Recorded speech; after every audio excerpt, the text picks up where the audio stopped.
These days, we have received the news that the Queen Rock Montreal concert will come to cinema halls, digitally remastered and in IMAX format, from January 18th to 21, 2024, 2024. It is said that this legendary Queen concert held at the Forum in Montreal, Canada, on November 24th and 25th, 1981, was meticulously restored and remastered, with 12-channel surround sound and crystal clear images. That is to say, every image and sound will make us immerse and feel as if we were in the very same Queen concert of that year. For those who don't know, these 1981 concerts were filmed with the aim of properly documenting Queen's shows. Interestingly, the first concert on November 24th, 1981 took place 10 years before Freddie Mercury left use. At the time, Rolling Stone magazine published an article saying that the band had chosen the city of Montreal as the location for the filming because the audience was louder. At first, the Madison Square Garden in New York was considered, but apparently Montreal was better and cost less. Queen Rock Montreal was shot on 35mm film.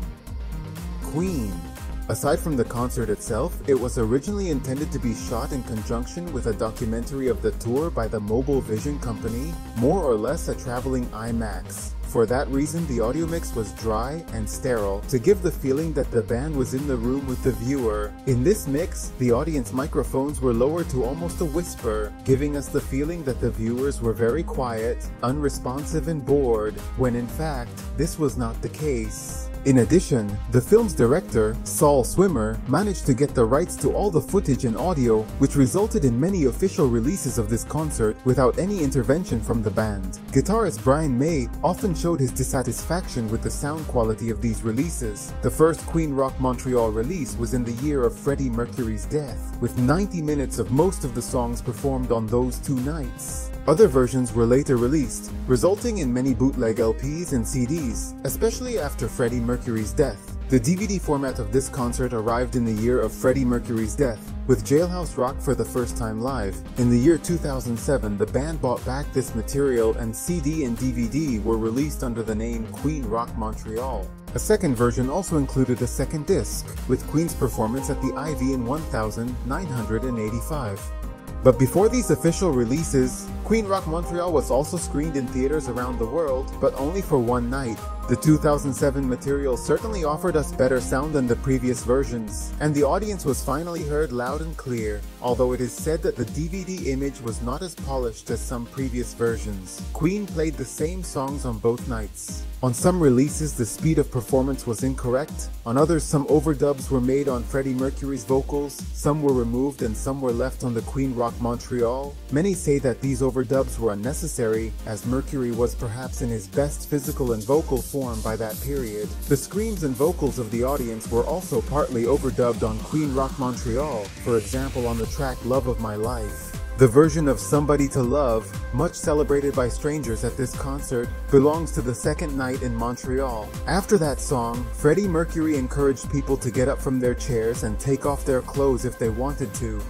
John Deacon played him the Under Pressure riff on his bass, and Freddie told him to fuck off, that David Bowie wasn't there that night, and that he was probably making chocolate with someone in London. Brian May's guitar solo on Queen Rock Montreal was a concise compilation of both nights and 5 minutes long. The footage of the Flash and the Hero tracks never appeared on the official versions, but did appear on the Queen Rock Montreal CD, and belonged to the second night, as on the first night Brian missed his guitar input on Flash and Mercury forgot the first verse on the Hero. A part of Brian May's guitar on Bohemian Rhapsody was taken from the second night in Montreal, the reason perhaps to polish imperfections. Jailhouse Rock was left out of the official releases. Director Saul Swimmer wanted the guys to wear the same clothes and do the same moves on the second night in order to include it, not knowing that Queen didn't like what was scheduled. For this reason, and to annoy the director, Freddie Mercury wore shorts to the Beats, and they did not play Jailhouse Rock on the second night. However, it was included on the Queen Rock Montreal CD, but not in its original place after Great Little Thing Called Love, but a few songs before. Also, it is said that Jailhouse Rock was not actually scheduled. Brian May suggested it on the fly to Freddie. Contrary to what most may think, people were indeed very excited about Queen's live presence. Several fans who attended the concert claimed that people were were going crazy, as the Game album was still a hit in that country. However, Queen, and many of us, got the impression that the crowd was very serious, cold at these concerts. That's why, near the end of the show, Freddie Mercury was heard saying that he wanted to get it over with, that they should go home and fuck them. It should be noted that these would be the last 2 concerts where the band would perform on stage as a 4-piece. In the following tour, the Hot Space Tour, they would begin to have a person of their contribution on keyboards and eventually a second guitar. As if that wasn't enough. At this point in their career, Queen had managed to top the album charts with their greatest hits. The singles chart with Under Pressure and the video chart with their greatest flicks. No other rock group had ever done this before in the UK. What do you think? Thanks for watching the video. Comment about Queen in theaters in your country with Queen Rock Montreal in IMAX format, what these concerts were like for you, your favorite performances and so on. Have a great day and keep on rocking with Queen.